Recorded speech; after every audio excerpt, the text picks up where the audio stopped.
The Langston estate sparkled like something out of a royal dream. Golden chandeliers hung from marble ceilings, violins played softly in the background, and guests in designer gowns filled the ballroom, toasting to what everyone called the wedding of the decade. At the center of it all stood Isabella Langston, the bride, radiant, privileged, and perfectly aware of it. Her diamond tiara glittered under the lights as she laughed among her bridesmaids. Just outside the ballroom, however, stood Amara Johnson, 23, dressed in a plain gray maid's uniform, carrying a tray of champagne glasses. Her hands trembled slightly as she balanced the glasses, careful not to make a sound. She had worked here for 2 years, saving every dollar she could to put her younger brother through school. She had no time for dreams, no time for herself, only work. "Hey, maid," one of the bridesmaids called out mockingly. "You missed a spot back there." Amara turned, smiled politely, and nodded. "Yes, ma'am." But as she moved to clean, a sharp laugh echoed behind her. "Can you believe she actually looks us in the eye?" "These help are getting bold." Laughter rippled among the bridesmaids. Isabella herself smiled thinly. "She's new money kind of pretty," she said with a smirk. "Too bad she'll always smell like bleach." They all laughed again. Amara's chest tightened, but she didn't respond. She had learned long ago that silence was her only armor. Still, one pair of eyes among the crowd didn't find it funny. Daniel Carter, the groom. He was 30, successful, confident, the heir to a tech empire. But as he watched Isabella and her friends ridicule the maid, something in him shifted. He had seen arrogance before, but cruelty? That made him uneasy. Amara, unaware she was being watched, turned to leave, and slipped on a bit of spilled champagne. The tray crashed, glass shattering across the marble floor. The room went silent. "Oh my God," Isabella snapped. "You clumsy girl. Do you know how much that rug costs?" Amara bent down quickly, mortified. I'm so sorry, ma'am. I'll clean it up right away." But Isabella's tone only grew sharper. "Just a lowly maid, and you can't even do your job right. Honestly, Daniel, see what happens when we hire people from the slums?" Gasps rippled through the room. Daniel's jaw tightened. "Isabella," he said quietly. "That's enough." But Isabella ignored him, her anger feeding on the attention. "No, it's not enough. I want everyone here to see what happens when the help forgets their place." Amara's hands trembled as she picked up the glass shards. One sliced into her finger. She winced but kept cleaning. Daniel crouched beside her. "You're bleeding," he said softly. "I'm fine, sir," she whispered, not looking up. He took her wrist gently and wrapped his handkerchief around it. "You shouldn't have to do this." For the first time, she looked at him, really looked. His eyes weren't cold or pitying. They were kind, and in that moment something silent passed between them. Something Isabella noticed. Scene 2. Behind the curtains, that night. Long after the guests had left, Amara stayed to finish cleaning the ballroom. Daniel found her there again. "You should go home," he said. "It's past midnight," she straightened. "I have to finish, sir.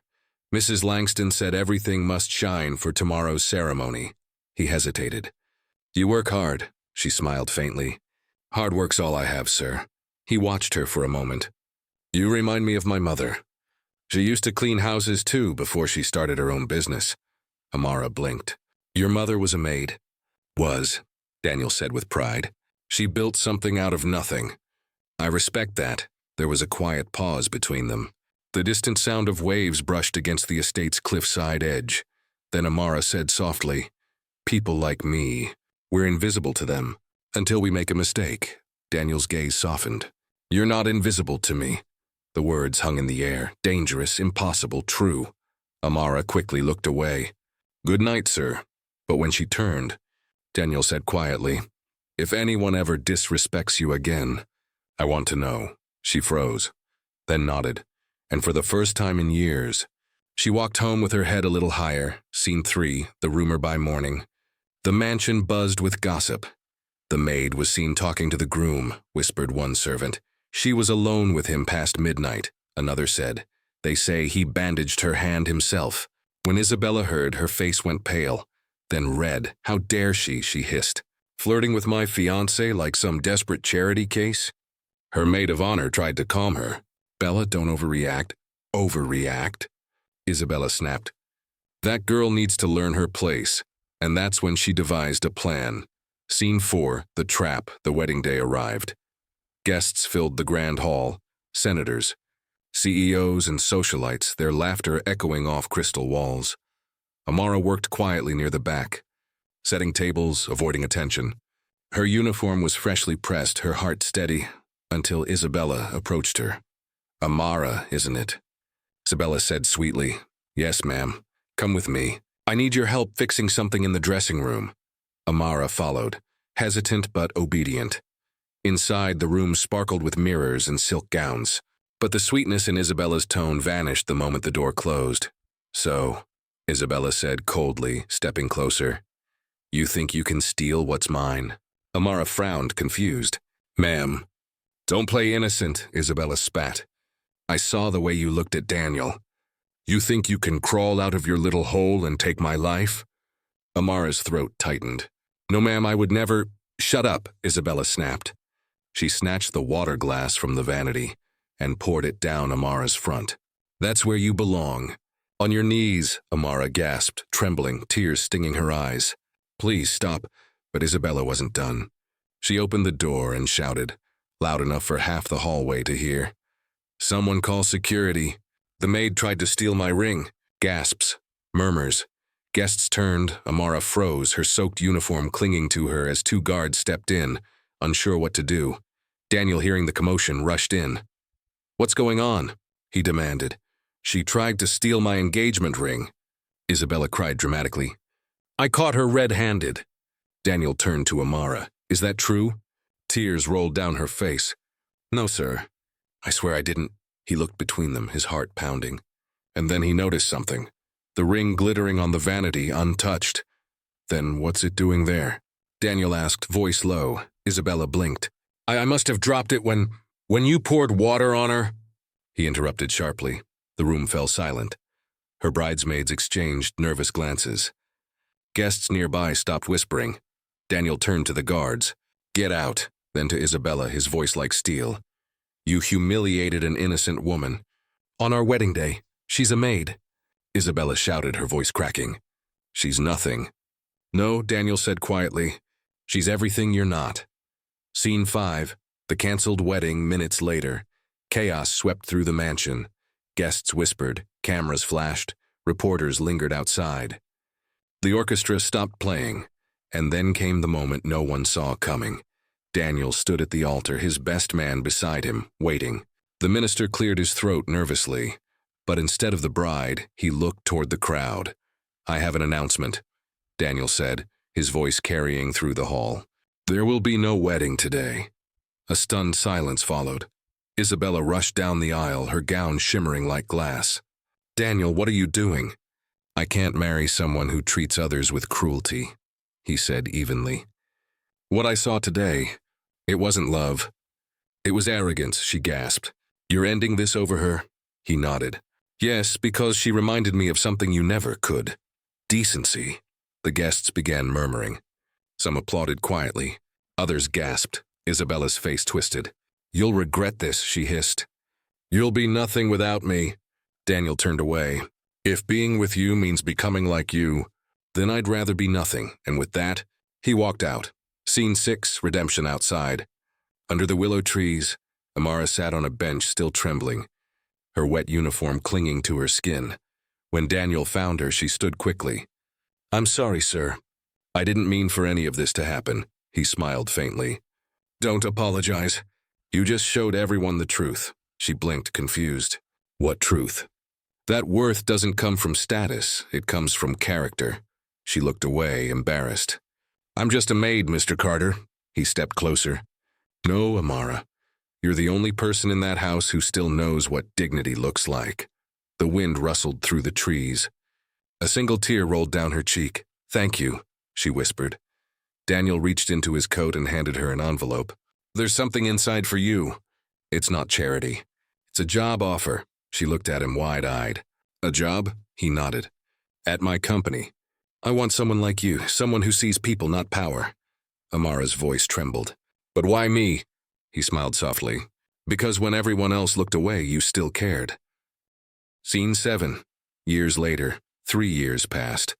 Amara stood at the window of her office, yes, her office, overlooking the skyline of Chicago. She was now the director of the Carter Foundation, a charity focused on helping underprivileged youth find work and education. Her brother was in college. The foundation was thriving and her heart was full. One day, Daniel walked in carrying coffee. "Still working late?" he teased. She laughed softly. "You taught me from the best." He handed her the cup. "You mean from the man who once almost married the wrong person?" She grinned. "You found the right purpose instead." They looked out at the city lights, a quiet understanding between two souls who had found meaning in kindness. "Amara," he said gently. "You changed my life," she smiled. "No, Daniel. You changed mine." He reached for her hand. "Maybe we changed each other." Outside, the rain began to fall, just like it had that first night. But this time, it didn't feel cold. It felt like Grace's final scene, the wedding that mattered 2 years later. In a small garden surrounded by children from the foundation, family and friends, Amara walked down the aisle, not as a maid, but as a woman loved, respected, and seen. Daniel waited at the altar, his smile calm and certain. As the vows were exchanged, Daniel whispered, "Remember the night I said you weren't invisible?" She nodded, eyes shining. He smiled. "Now the world sees you, and I'm the luckiest man alive." When they kissed, the crowd erupted in applause, and among the cheers, Amara looked up at the sky and whispered softly, "For every person who was ever told they were nothing, this is for you." The Langford estate glittered with flowers, gold-trimmed chairs, and gossip. Guests in designer suits sipped champagne beneath crystal chandeliers. But behind the kitchen doors, Amara, the maid, was nervously arranging trays of hors d'oeuvres. Her hands trembled slightly. She could hear laughter from the main hall, cruel, mocking laughter. Charlotte, the bride-to-be, was showing her bridesmaids an old phone photo. "Can you believe this?" She giggled. "That maid actually thought my fiancé talked to her." The other women burst into laughter. "She probably thought he'd save her from cleaning floors," one of them said. Charlotte smirked. "Ethan's marrying me, not some charity case." The words stabbed through Amara like shards of glass. She'd spent the past week trying to forget what had happened in the garden 3 days ago. The moment Ethan had found her crying and stayed to comfort her. But that brief kindness had sparked rumors. Rumors that now fed Charlotte's jealousy. Scene 7. The truth about the necklace. As Amara placed napkins on the buffet, Charlotte's mother stormed in. "You," she barked. "Where is it?" Amara froze. "Where is what, ma'am?" "My grandmother's diamond necklace. It was on my vanity this morning. Now it's gone." Gasps filled the room. Guests turned. A guard stepped forward. "I didn't touch it," Amara whispered. "Of course you did." Charlotte snapped, marching in behind her mother. "You're the only one who goes in and out of the rooms. We trusted you, and this is how you repay us?" Tears filled Amara's eyes. "I swear I didn't take anything." "Check her pockets," Charlotte ordered. The guards hesitated. Ethan entered the room at that moment, tall, composed, confusion on his face. "What's going on?" he demanded. Charlotte turned dramatically toward him. "Your maid stole my grandmother's necklace." Ethan's eyes darted between the women. "That doesn't sound like Amara." "Oh, really?" Charlotte sneered. "Defending her again? Maybe you're the reason she thinks she can do whatever she wants." Ethan frowned. "Charlotte, stop." But before he could say more, the guard pulled something from under the serving tray, a velvet pouch. Inside was the missing necklace. A hush fell. Charlotte gasped, triumphant. "There it is." Amara's heart dropped. I didn't put that there." "I swear." Charlotte folded her arms. "Save your tears. You're fired. Get out of this house before I have you arrested." Amara turned to Ethan, eyes pleading. "Please. You have to believe me." But Ethan hesitated just a moment, and that hesitation broke her. She turned and fled. Scene 8. The hidden camera hours. Later the ceremony began. Charlotte, radiant in white silk, stood before hundreds of guests under the golden arch. But Ethan's eyes were distant. The priest began. "Do you, Ethan Langford?" Before he could continue, the doors to the hall burst open. It was Ms. Clara, the head housekeeper, panting as she held up a phone. "Sir, please, don't do this wedding before you see this." Everyone stared as she tapped play. The screen projected onto the reception hall's large monitor. It was footage. From the security camera in the kitchen, Charlotte's two bridesmaids appeared in the frame, laughing as they placed something under the serving tray, the pouch, the stolen necklace. The guests gasped. Charlotte's face turned white. This isn't, but the video kept playing. Charlotte's own voice whispering, "Make sure she finds it right before Ethan walks in." "I want her gone." Ethan froze. The room erupted in whispers. He turned slowly toward Charlotte, his voice low but thunderous. "You framed her." Charlotte stammered. She needed to learn her place." Ethan's jaw clenched. "Her place?" He ripped off his boutonniere and threw it on the floor. "Her place is wherever dignity lives. Something you clearly don't understand." He turned to the priest. "This wedding is over." Scene 9. The aftermath. Charlotte tried to chase him, screaming that she could explain, but Ethan didn't look back. Cameras flashed. Guests murmured. The entire scandal would be on every social feed by nightfall. Outside, under the rain, Amara was standing by the gate, her small suitcase beside her. Ethan ran out after her, breathless. "Amara!" She turned, startled. "You don't have to say anything," she said softly. "I already know what people like me mean to people like you." But Ethan shook his head. "You're wrong." He held up the phone, showing her the video. "I know the truth now. I should have believed you." Tears welled in her eyes. "Why does it always take proof for people to see what's real?" Ethan stepped closer. "Because people like me forget what real looks like. Until someone like you reminds us." For the first time, she smiled through tears. "What happens now?" He looked back toward the glittering mansion, the guests scattering like frightened birds. "I think it's time I build something honest," he said. "And maybe start with an apology." He offered his hand. "Will you stay?" She hesitated, then took it. Scene 10. A year later, the Grand Langford estate was no longer a palace of arrogance. It had been converted into a foundation, a place that provided training, shelter, and education for underprivileged women. And at the heart of it all stood Amara, not in a maid's uniform, but in a white dress of her own design, greeting guests with grace and quiet confidence. On the wall behind her was a plaque that read, "Dignity has no class," founded by Ethan Langford and Amara Blake. As soft music played and laughter filled the air, Ethan approached her, smiling. "You know," he said, "that's the same spot you dropped that tray the first day I met you." She laughed. "And you yelled at me," he grinned. "Biggest mistake of my life." They watched as a group of young women walked through the doors. Students, interns, dreamers, their faces full of hope. Ethan turned to her and whispered, "Looks like we finally built something that matters." Amara smiled. "Yes, we did." And outside, the bells of the old estate rang again, not for a wedding built on lies, but for a new beginning built on truth. The next morning, the tabloids exploded. Billionaire groom cancels wedding mid-ceremony. Bride exposed for framing maid in viral video. Charlotte's name was everywhere. Her once perfect image shredded across headlines. The Langford family, embarrassed and furious, distanced themselves from her. But what caught everyone's attention wasn't Charlotte's downfall. It was Amara Blake. Social media called her the maid who stood with dignity. Clips of Ethan defending her were replayed on every major network. For once, people didn't see her skin color, her uniform, or her status.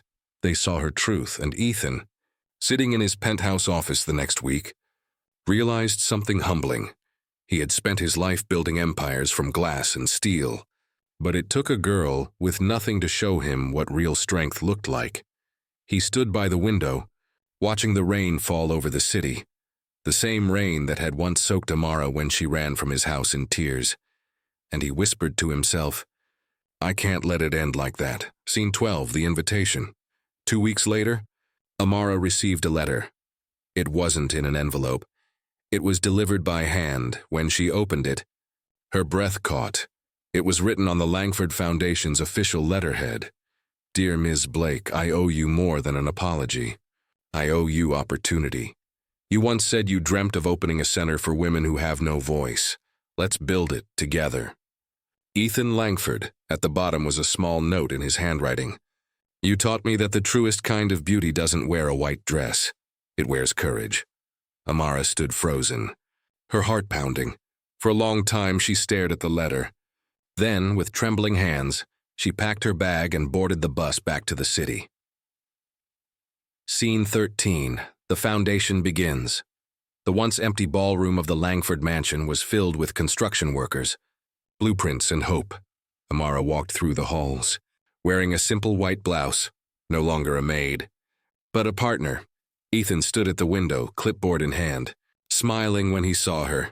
You came, he said softly. She smiled. You asked. They worked side by side for months, building not just walls, but purpose. They called it the Grace Home, named for Ethan's late mother who had once told him, kindness is the highest form of wealth. Amara designed the programs herself, literacy for single mothers, housing aid for women escaping abuse, skill training for young girls who had been told no their whole lives. Soon, donations poured in, not from corporations, but from people moved by Amara's story. Scene 14. Charlotte's return one rainy afternoon. As Amara was organizing supplies, a car pulled up outside. Charlotte stepped out, her designer clothes replaced by plain jeans and a worn jacket. Her eyes were hollow, her voice quiet. I heard what you've done, she said. It's beautiful. Amara looked at her silently. Charlotte swallowed hard. I came to apologize. I don't expect forgiveness, I just needed to see the person I tried to destroy. Amara studied her. This woman who had once called her lowly, who had humiliated her in front of hundreds. Then she said softly, You don't need my forgiveness to start over, Charlotte. You just need to forgive yourself. Charlotte's eyes filled with tears. She nodded, whispered a shaky thank you, and walked away, a little lighter than when she came. Ethan, who had been watching from the doorway, smiled quietly. You never stop surprising me, he said. Amara looked back at him. Grace isn't about who deserves it, she replied. It's about who needs it. Scene 15. The Gala of Renewal, a year later. The Langford estate opened its doors again, but this time, not for a wedding. It was for a charity gala celebrating the success of the Grace home. The ballroom glowed with golden lights. Photographs of smiling women and children lined the walls. Stories of transformation, resilience, and second chances. Amara stood at the podium, her voice steady but full of emotion. When I was a maid, people told me I didn't belong in rooms like this, she said. But I've learned that the worth of a person isn't measured by where they start, but by what they build with kindness. Applause filled the hall. Ethan, watching from the front row, couldn't hide his pride. When she stepped down, he met her halfway. Speechless, he whispered. You've done what I couldn't, she smiled. You gave me the chance. Then he said quietly, No. Amara, you gave me redemption. Scene 16, the promise after the guests left. Ethan and Amara walked through the garden, the same one where she once cried years ago. The moonlight painted silver over the roses, and the air was soft with memory. Ethan stopped, took her hand gently and said, You changed my life. But more than that, you changed my heart. Amara looked up, tears glimmering in her eyes. I never wanted to change you, she whispered. I just wanted you to see. He smiled. I see everything now. A breeze stirred through the garden as he leaned closer. I don't want to lose this. Not again, she hesitated, then smiled through tears. Then don't. Their hands intertwined, not as maid and master, not as charity and donor, but as two souls who had learned that love isn't built on perfection. It's built on forgiveness. Final scene. 5 years later, children's laughter echoed through the halls of the Grace home. The once empty mansion now thrived as a living symbol of hope. Ethan and Amara, now married, stood on the balcony watching the sunrise. He placed an arm around her. Do you ever think about that day? She chuckled. Which one? The day I dropped a tray or the day you canceled your wedding? He laughed softly. Both. Then looking over the city skyline, he said, I used to chase wealth. But the day I met you, I found something priceless. Amara smiled. And what's that? He kissed her hand gently. Grace. The camera pans up to the rising sun, golden light flooding over the city, as soft music plays and a single line fades onto the screen. Sometimes the lowest place is where the truest love begins.